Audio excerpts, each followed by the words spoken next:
We also didn't get from the agency an iPhone or iPad breakdown, which was disappointing because it was a bit harder to sort of evaluate the two different pieces of hardware. But we did find out that the technical issues had a real impact upon results, and this was really valid information that was useful for us going forward, and I'll go into it. We also got very positive feedback, both from the fundraisers, the faces, and from the public around. And that was one of the concerns that has been raised lots of times, by different organisations, is what will people think if we have expensive pieces of kit? And fundraisers loved it, but also the public were really positive. So, having said we didn't have a UNICEF benchmark, we had a limited benchmark a benchmark of limited use from two other charities working in exactly the same area with the same agency. And these we could sort of compare the results. Doesn't tell us a huge amount, tells us that for them UNICEF the campaign was more profitable, they were more productive. But again, that could just be about the organisation, the visibility of the organisation. For some reason it was a little bit harder to stop people, but more people who were stopped converted to regular donors. Again, it doesn't tell us a huge amount, but it does fail to ring alarm bells. There's nothing there that thinks, problem. So what was a lot more interesting for me from this little test we did was what was happening, what was going wrong. And here you can see the blue lines are the number of acquisitions per week, which had peaked and then we wound the campaign down. But the red ones is all the rejects, all the people who we couldn't process the payment. And you can see that's a huge number. It peaks at over 35% in the second week. Yeah? So, massive problem, what's happening? And the reason was the fraud software.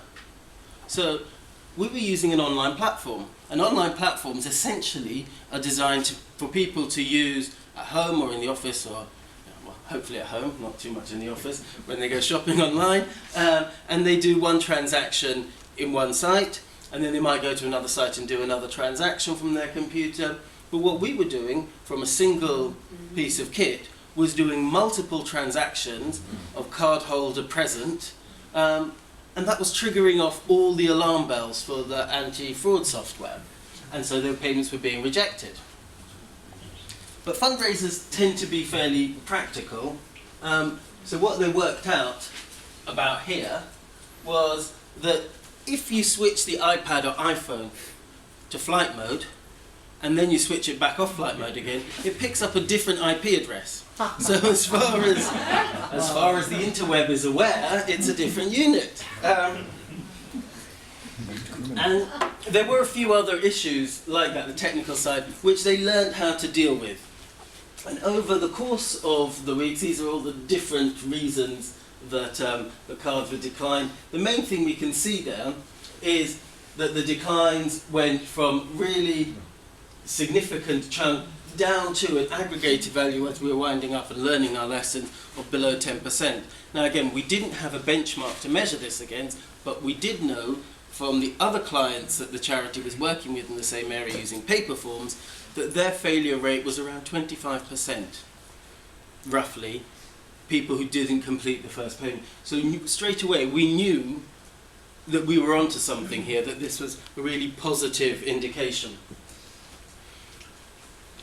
Overall impressions, the technology worked at least as well as paper. That rapid response to technical issues is really, really important in the early stages.